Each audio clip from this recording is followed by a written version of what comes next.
بسم الله يا جماعة، أنا خدت التجربة بتاعة شي إن عشان أجي أقول لكم كل حاجة. والله العظيم يا جماعة أنا خدت التجربة دي عشانكم وعشان صحابي، قلت أجرب وأشوف عشان أنا شخصيا كنت مقتنعة إن هي كامبين. هوريكم كل حاجة أنا جبتها، كل حاجة هقولها لكم في الفيديو ده. مبدئيا كده قبل أي حاجة، عشان في ناس كده مش مصدقين وعمالين يقولوا إيه ده، دي أكيد كامبين. طيب سؤال، عشان أنا شخصيا كنت بقول ما يمكن تكون فعلا شي إن عامل كامبين لمصر. طب ماشي، حتى لو كامبين يعني أوكي، هو عامة انا مش في الكامبين دي، بس بتكلم ان هي حتى لو كامبين، وهثبت لكم دلوقتي ان هي مش كامبين. حتى لو هي كامبين، طب ماشي اوكي، طب ما هي كامبين.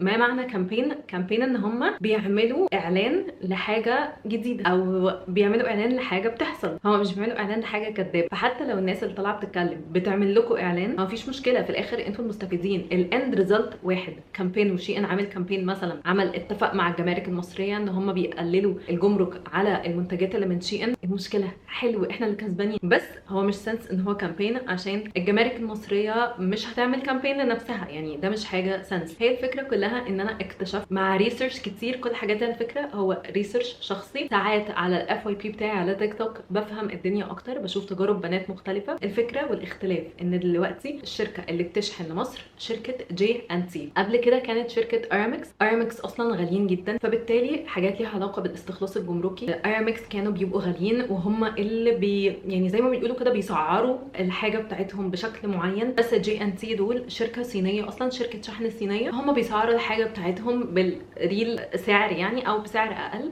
فبالتالي الجمارك قلت. عشان كده في بنات هتلاقوهم طلبوا من 4 و5 شهور ومن سنين، وحسوا ان هم مثلا كانوا بيطلبوا حاجه 6000 جنيه يجي لهم جمرك 3000 جنيه. دلوقتي الواحد بيجيب الحاجات ب 3000 جنيه بيدفع عليها 500 600 جنيه which is بيرفكت. احكي لكم بقى تجربتي. انا لما شفت بنات كتير قوي على تيك توك بتتكلم ان هم طلبوا والحاجات جايه لهم باسعار حلوه، قعدت اقول في الاول زيكم كده اكيد دي كامبين، وبعدين زي فكرت اللي هو طب ماشي اوكي كامبين واحنا المستفيدين، مش مشكله. كامبين ذكي من شي ان، عملوا حاجه تفيد مصر ووصلنا لحل وسط يرضينا ويرضي الطرف التاني وكل حاجه بيرفكت. فدلوقتي بدات ادخل على تيك توك واشوف البنات بتعمل ايه. لقيت ان البنات اصلا اللي طالبين بنات عاديه جدا، يعني مش مثلا حتى بنات عندهم فولورز كتير او حاجه. بدات اشوف الكومنتس والاقي ان تجارب البنات فعلا لا احنا فعلا دفعنا قليل. فحسيت له لا بقول لك ايه، انا هشتري. وبعدين لقيت بنت كانت سالت الكاستمر سيرفيس بتاعه شي ان طيب دلوقتي لو الجمرك جالي غالي وانا مش عايزه استلم الاوردر اعمل ايه؟ خلاص ما تستلميش الاوردر، مش تاخدوا الاوردر وبعدين ترجعوه. لما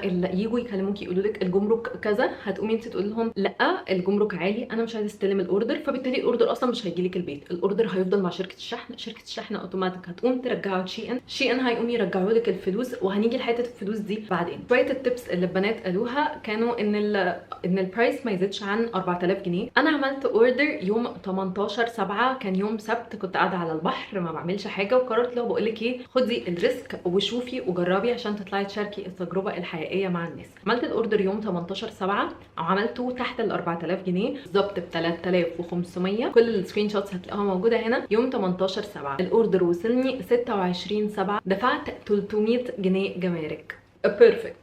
طيب نعمل ايه عشان الاوردر ما يجيش عليه جمارك كتير؟ انا هقول لكم الحاجات اللي اتقالت وانا مشيت عليها وفعلا ما جاليش جمارك كتير. هل بقى دي الحاجات اللي فعلا بتخلي الجمرك ما يجيش كتير، ولا هل ايا كان انتوا هتطلبوا ايه الجمرك مش هيجي كتير؟ انا مش عارفه، بس هجرب في مره تانية ان شاء الله وابقى اطلع اقول لكم التجربه بتاعتي. اول حاجه الكارت بتاعتكم تبقى تحت 4000 جنيه. احنا هنحاول ان احنا على قد ما نقدر ان احنا مش عايزين الحاجه وهي داخله مصر يتقال ان دي تجاره، عشان ما نبقاش احنا بنجيب حاجه وبنكسب منها فلوس. فبالتالي ما تعمليليش كارت ب 20000 جنيه وفي الاخر يجي عليها جمرك كتير فتتضايقي. لا احنا عايزين الحاجات كلها استخدام شخصي. في النقطه دي انا هنصحك برضو ان انت ما تطلبيش اوردر انت واختك ومامتك واصحابك مع بعض في اوردر واحد، عشان مش عايزين الاوردر يبقى كبير. فاحنا عايزين كل واحد، يعني حتى لما اخواتي بعد كده جيت قلت لهم لا كل واحد يعمل الاوردر بتاعه لوحده. انت تعملي اوردر او الكارت بتاعتك تبقى تحت 4000 جنيه. حاسه ان من 4 ل 6 هيبقى كويس وهتجيبي ايتمز عددها مش قليل. وعايزه اقول لكم حاجه كمان عشان دي ناس كتير قعدت بقى تسالني عليها، موضوع اللي هو قبل الكوبون بعد الكوبون معرفش ايه. جماعه الحاجه اللي انتوا عاجباكم حطوها في الكارت، هتلاقوا اصلا شي ان في كده حاجات تحسوا انتوا دخلتوا فاهمين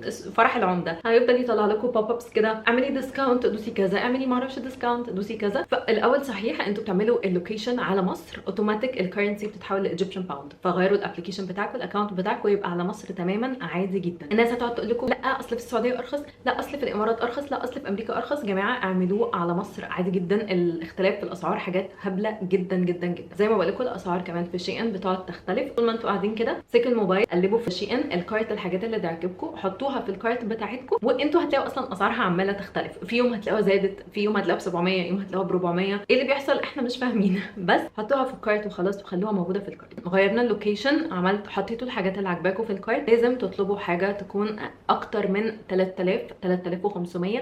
ليه؟ عشان تاخدوا فري شيبنج. الشيبنج اصلا لوحده ب 1500. فانتوا يعني ما هو حرام يعني، مش هنجيب حاجات ب 1000 جنيه او 1500 جنيه وتدفعوا فيها 1500 جنيه توصيل. طب ما انتوا بال 1500 اللي هتدفعوهم توصيل اطلبوا حاجات لحد ما توصلوا. وبرده هو بيجيب لكم في شي ان بيقول لكم لو طلبتوا فوق 3000 جنيه هتاخدوا فري شيبنج. فانتوا اعملوا الكارت بتاعتكم عشان تاخدوا فري شيبنج، بدل ما تدفعوا الفلوس دي في التوصيل. كده كده هتدفعوا الفلوس دي، فهتدفعوا الفلوس دي وتاخدوا حاجه قصادها. فخلوا الكارت بتاعتكم، انا قلت لكم البيرفكت رقم من ال3.5 لل6 هتاخدوا فري شيبنج ان شاء الله. ما تدفعوش جمارك كتير. حاولوا ان انتوا بقى انكم تركزوا في حته ان الحاجه هي استخدام شخصي، انتوا مش بتبيعوا. فما تجيبوش حاجات كتير اللي هو شبه بعض. يعني مثلا ما تجيبيش بيجامه نفس البيجامه احمر اصفر اخضر اورنج، لا انت جيبيها بيجامه واحده ماكسيمم 2 الوان مختلفه ممكن، بس عشان ما يبقاش برضو يعني مش عايزين نثير الشك ان احنا بنتاجر. فهتجيبي من الحاجه، انا بصراحه كل حاجه كنت بجيب منها حاجه واحده بس، عشان انا اصلا ما بحبش ان انا اطلب من الحاجه الواحده كذا ايتم. وات اف طلع وحش، ما بقاش لبست في 3 أو 4 حاجات مش حلوه. فالحاجه اللي عاجباكم جيبوا منها ايتم واحد بس، ما تجيبوش حتى الوان مختلفه. بالنسبه جزم، اكسسوارز، شنط، ميك اب. الميك اب انا مش قادره اريسكت، عشان انا شفت واحده برضو لكم ريسيرش خطير. فاهمين انا الكام يوم دول كنت بعمل ريسيرش ابن لذينه. شفت واحده بتقول ان ده ممكن بيبقى جمركه اعلى شويه في الميك اب، وبياخد وقت، بيطول الوقت شويه، عشان لما الميك اب بيدخل لازم يتراجع مراجعه وزاره صحه which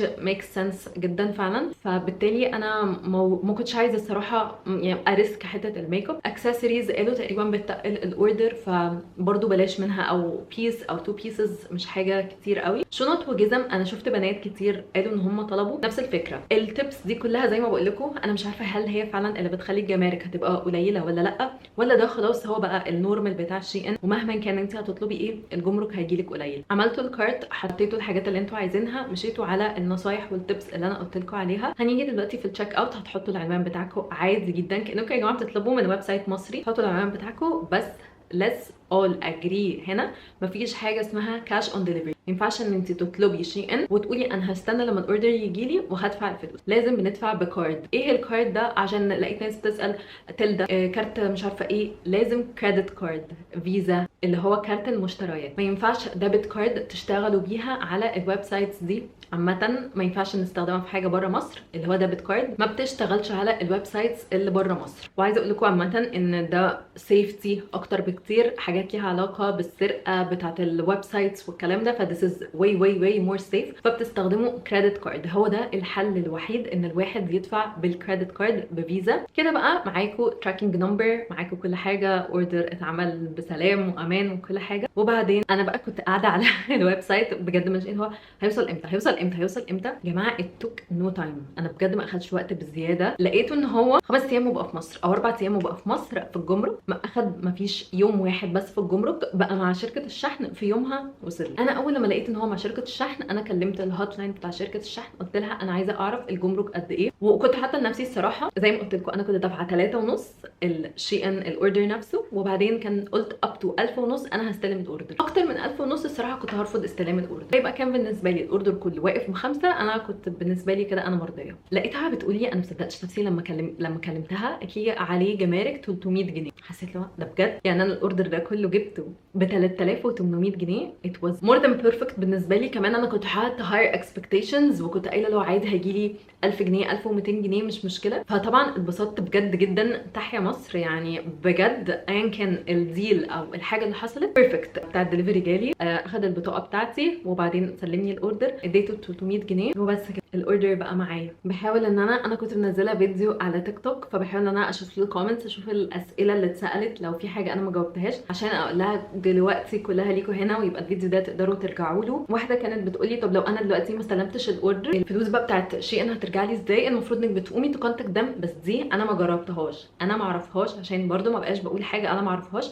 ده اللي انا عرفته وتوصلت له. وممكن تبعتوا اصلا للكاستمر سيرفيس بتاعت شي ان وتسالوهم عن اي حاجه. بس دلوقتي لو انا الجمرك جالي عادي وانا ما استلمتوش وقلت لشركه الشحن لا رجع الاوردر، انا برفض الاستلام، ساعتها شي ان بتقول لهم وبتبعت لهم، والاوردر هو شركه الشحن بترجعه لشي ان. لما الاوردر بيرجع لشي ان ويتاكدوا انك فعلا انت ما استلمتيش والحاجه زي ما هي، اوتوماتيك بيحصل ريفند في الكريدت كارد بتاعك. ده اللي انا عرفته، بس ما جربتوش ومش عايزه اجربه. يا رب اصلا ما جربوش، ويا رب عمري ما ارفض الاستلام. وان شاء الله ما فيش اي حد فيكم باذن الله يرفض الاستلام، والجمارك تيجي كويسه ليكم كلكم. كده دلوقتي انا قلت لكم كل حاجه، تعالوا بقى نعمل هول للشي ان واوريكم الحاجات اللي انا اشتريتها. طبعا انا كنت فتحت كل حاجه اول ما الاوردر جالي وعملت هول. صراحه تيك توك بيبقى اسهل بكتير، اللي هو بينزل في لحظتها كده، عملته هناك. بس بقى هوريكم هنا كل الكودز بتاعت كل حاجه، هتلاقوني هكتبها لكم في الديسكربشن بوكس تحت. اول حاجه جبت البلوزه دي، شايفين شكلها عامل ازاي؟ هي بلوزه يعني هما لازقين في بعض كانها قميص. حسيت ان هي كاجوال للاستخدام اليومي وانا نازله كده النزولات السريعه.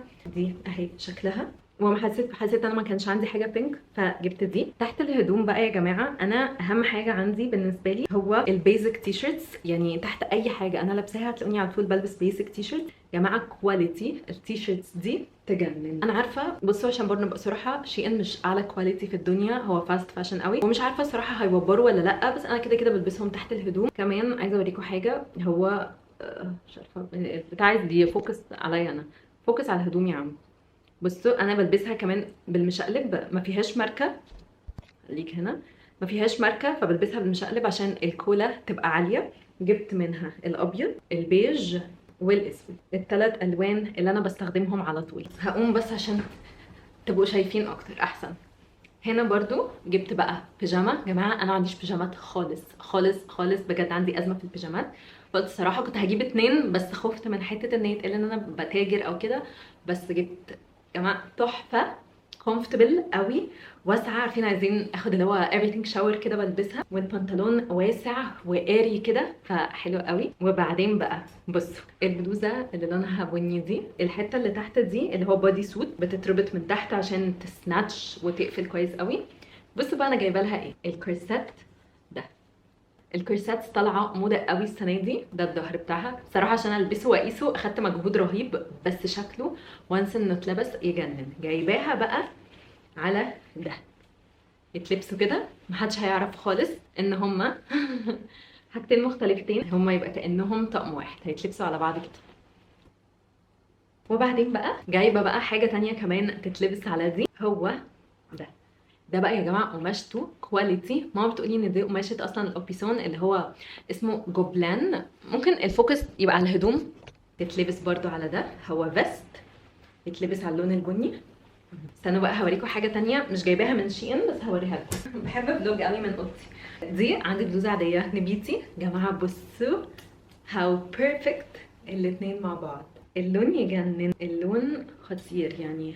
هم يتلبس تحتها بيتي الوان كده. حسيت ان انا عايزه اجيب الوان مختلفه، انا على طول بلبس بيجات وفواتح. هجربها برضو في مره، هبقى البسها على ده. يا جماعه كواليتي تجنن، حلوه قوي قوي قوي، كواليتي يجنن، تقيل ماسك نفسه. وانا مقاساتي كلها سمول واكس سمول. راجعوا كل السايز تشارتس قبل ما تشتروا اي حاجه. وكده انا جاوبت على كل الاسئله وقلت لكم كل حاجه تخص الاوردر بتاع شي ان وتوصيل شي ان في مصر. يا جماعه شي ان طول عمره كانت بس المشكله والتخوف كان بيبقى الجمارك. الناس كانت بتبقى مش عارفه هو الجمرك هيجي كام، فالواحد بيخاف انه يبقى طالب مثلا ب 3000 جنيه يدفع 4000 جنيه جمرك، او يدفع 2000 جنيه جمرك. بس لا، الموضوع مش كده خالص. شكرا لاول بنت جربت الفتره دي وشاركت التجربه بتاعتها، احنا كلنا بنستفيد من بعض. كمان لما تكونوا هتشتروا اي حاجه من شي ان I would totally recommend ان انتوا تاخدوا وقتكم وانتوا بتدوروا على البرودكتس، او تاخدوا حاجات من الناس اللي انتوا تعرفوها. زي الحاجات مثلا اللي انا جايباها، قلت لكم التي شيرتس انا مش ضمناها، ممكن مع الوقت يوبروا مع غسلتين 3. شوفوا الحاجه، افتحوا الريفيوز وشوفوا في الريفيوز الناس الحاجات شكلها على الحقيقه عامل ازاي. لما تبقاش شكلها في الصوره بشكل معين وفي الحقيقه الحقيقه تبقى شكلها مختلف تماما. فبحب جدا جدا جدا اخد وقتي في ان انا افتح الريفيوز واشوف الناس بتقول ايه عنها وصورها على الحقيقه بتكون عامله ازاي. بجد كمان شكرا جدا لو اي حد موجود على تيك توك عندي، عشان في بنات كتير قوي دخلت اللي هو قالوا ايه، هم بجد شاكين في الموضوع ومش مصدقين وحاسين ان اللي هو لا في ان اكيد دي اعلانات. فبجد شكرا لكل البنات اللي دخلوا اللي هو قالوا لي لا احنا مصدقينك، احنا هناخد الكلام من وراكي، احنا بجد بنصدقك. بجد شكرا جدا جدا، عشان حسيت ان